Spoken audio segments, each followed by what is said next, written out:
అందరికీ కాదు.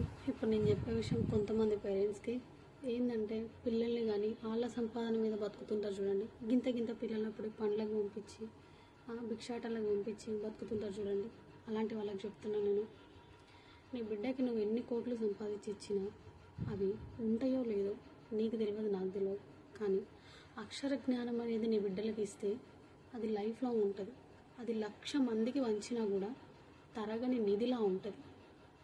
అవునా కదా, మీరు చెప్పండి. దయచేసి చిన్నపిల్లల్ని బడికి పంపించండి. ప్రైవేట్ స్కూళ్ళల్లో చదివించడం చేత కాకపోతే మన కోసం ప్రభుత్వం గవర్నమెంట్ స్కూల్స్ పెట్టింది. ఫుడ్ పెడుతుంది, బట్టలు ఇస్తుంది, బ్యాగులు ఇస్తుంది, ప్రతి ఒక్కటి మనకు గవర్నమెంట్ ఇస్తుంది. గవర్నమెంట్ బళ్ళకు పంపించి చదివియండి.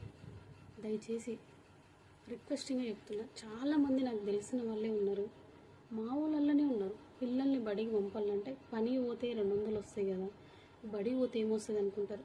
గింత ఉన్నప్పుడు అట్లా అనిపిస్తుంది. కానీ వాళ్ళకు ఒక ఏజ్ వచ్చినాక, అరే మేము చదువుకుంటే బాగుండు కదరా, ఈ బొచ్చలు కడేటోళ్ళం కూడా కాదు కదా, మంచిగా ఏదో ఒక చిన్న ఆఫీస్లో ఒక ఉద్యోగం చేసుకునేటోళ్ళం కదా అని బాధపడతారు.